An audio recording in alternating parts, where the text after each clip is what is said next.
So you mentioned earlier that the land was suddenly worth a lot more.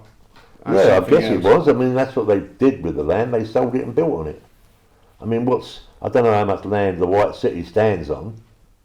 I don't know, but I would estimate the White City must stand on 10 acres. What's 10 acres of land worth in Shepherd's Bush? It's Westfields now. That's what it is. I remember Harringay stood on 4 acres of land.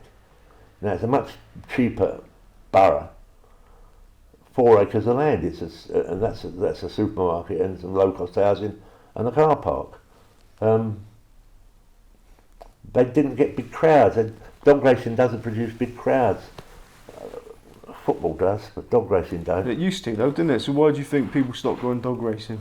Because of betting shops. If you fancy having a bet,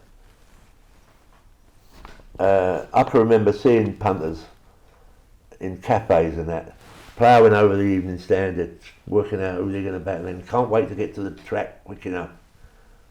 Go in a betting shop and have the bet, can't they? So I don't know. I really don't know why it failed. Because the people that went to it were devout. They loved it. No one ever gave up going, but the crowds never got no bigger. They didn't get big crowds, let's face it. I think Walthamstow Stadium only held 7,000 people. And I don't think I've ever seen that many there. Harringay used to get about 2,000, I suppose. White City held a lot more, but you never got them there. The crowds just weren't that big.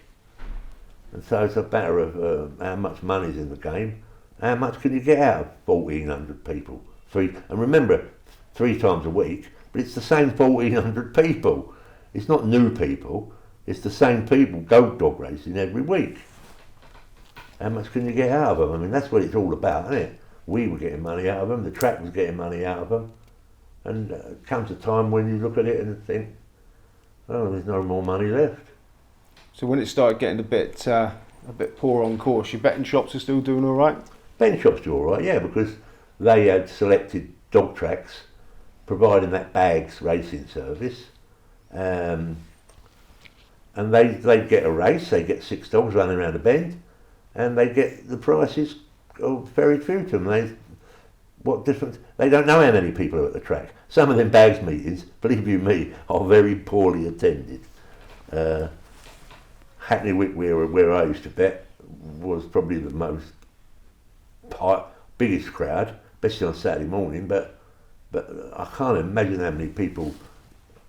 Well, I know at Romford they used to have the bags meetings. They may have them again now that the track's reopened, but I mean they used to have 3 bookmakers there.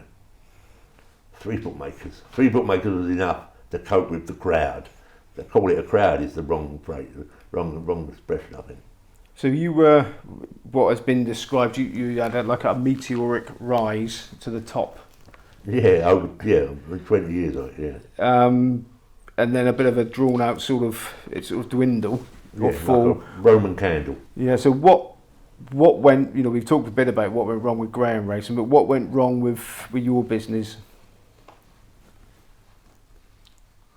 What do you mean? The dog business? Well, just the bookmaking business. Well, a lot of things went wrong. I used to think about it, but I don't think about it anymore. The dogs died, so that really was a big blow to us. Betting shops, I'd neglected my betting shops, and I sold a few off, and I neglected them, and I shouldn't have done that. I was much more concerned with my foreign business. I had a big business in Italy, really did have a big business in Italy. I can't think of the number now. There is a number, 343 it is. I had 343 shops in Italy. Shops in Italy. It's good, isn't it? And then Berlusconi came along, closed them all down. Can't fight him. So, and every one of them shops had computers, fax machines. Do you remember fax machines? Had computers, fax machines. Had a lot of a fair amount of equipment, photocopiers. All of it supplied by us in London, and we shut them all down overnight. Reckon about 4 grand's worth of computers, of technology, suddenly shut down overnight. 340 of them. Well, no compensation or anything like that? What, from Italians? Mm. You sure? Lucky if you get a bowl of spaghetti or them. No, it's run by... I'm not calling Berlusconi a crook, but he is. He's a crook. He's a little short crook. The country's run like that. The country's run like that. They made my business in Italy made a lot of money. Made a lot of money. I got quite a bit of it out, quite a lot of money out of it. But compared to what we won, I didn't get 10%. So how do you deal with a situation like that when everything's sort of ripped from you and you can do well, nothing about it? You have meetings. They love a meeting. You have meetings after meetings after meetings, and you see it all flush away. What was your shop is suddenly someone else's shop. You see, I didn't have security of tenure. I didn't have any.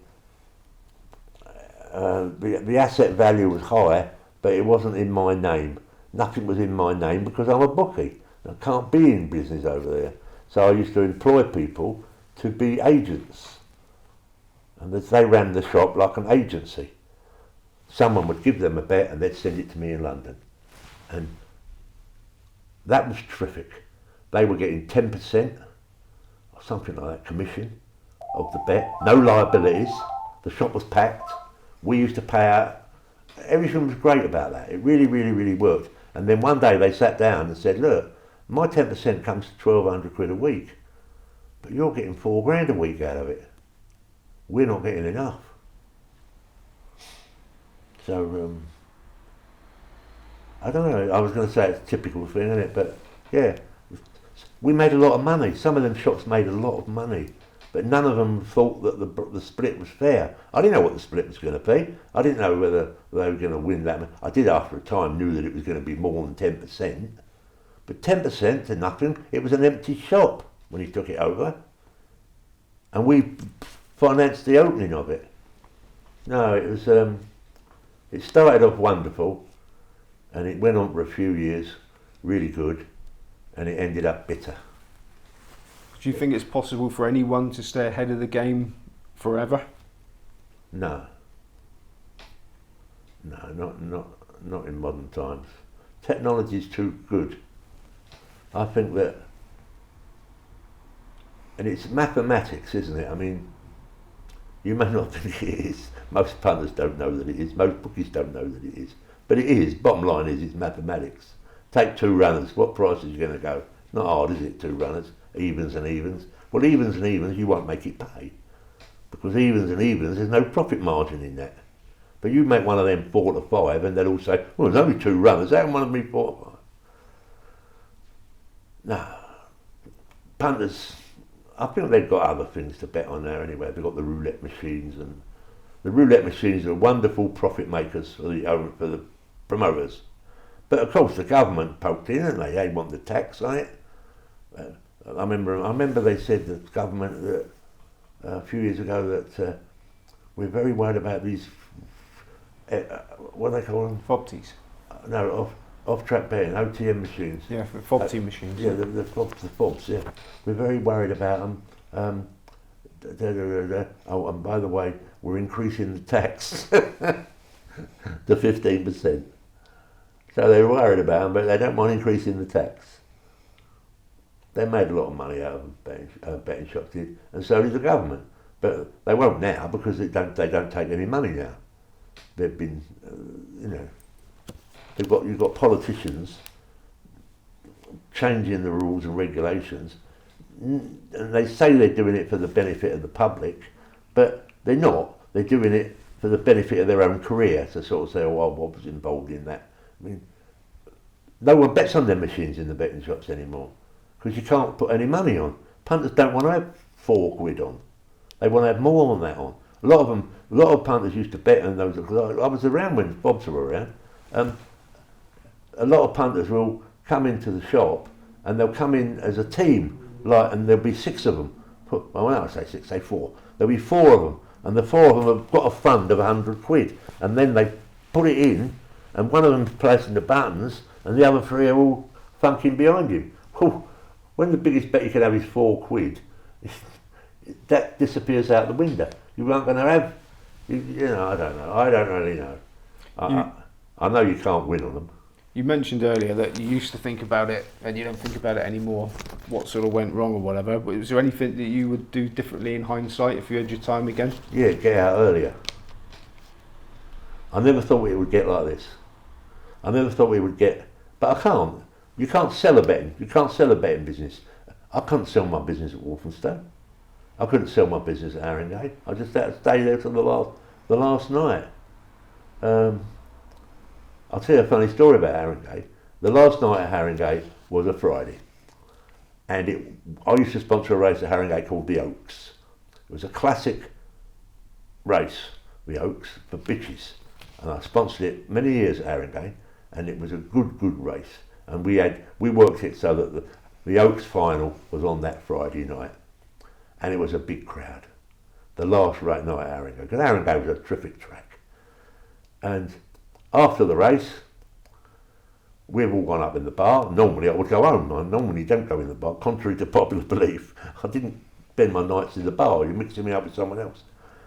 We all went up in the bar anyway, and they had those big tote machines at Harringay with rolls of tickets. People were throwing the rolls of tickets down, and they were going down and whatever. All of a sudden, about 11 o'clock, 12 o'clock, old Bill's turned up. They came in, like all suited and booted, and there was a lot of people there. And they come into the bar and they said, "Come on, we've got to shut this down." He said, "You're going to have to shut this down. He said, you're not licensed to serve drinks after 10:30 or whatever, 11 o'clock I think it was. You're not licensed to serve drinks after 11 o'clock. He said, if you don't all get out quick, we'll oppose your licence and shut you down." I said, "Well, you better get in early, mate. The bulldozers arrive in the morning." They raided the track on that night, and it's funny. I miss Harringay a lot because there was a terrific people there, terrific punters. Don't miss the White City. Oh, that was a beautiful track. The White City, beautiful track. And what would you miss most about those sort of days when you were flying high?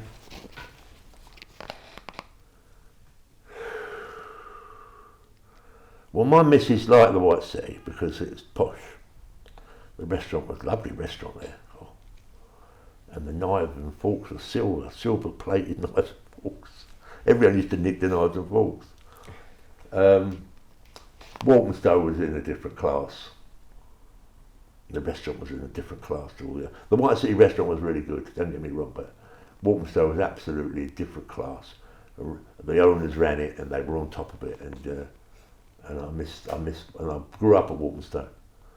I used to go to Walthamstow with my dad on Friday morning to do the trap draw for the following Saturday's racing, and with the racing office and all that. I remember it so well, Walthamstow.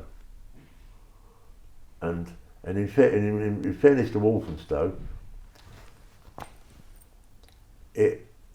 Walthamstow didn't have to shut. It was packed, getting good crowds. They'll say they weren't. Well, they're all dead, aren't they?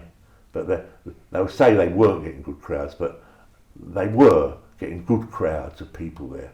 But the trouble with 6,000 people, whatever it was, paying a fiver to get in, it's only 35 grand in it. Get a lot more money if you sell it. Get millions. We can cut the millions up. So there was nothing that could be done to save dog racing in London ultimately? No, don't think so. I worry about the dog. I'm not a dog man. I love dogs. I've always had a dog, but I'm not dog man. I'm not a greyhound man. I don't go out and train them and all that. But will it die out, the greyhound, as an animal?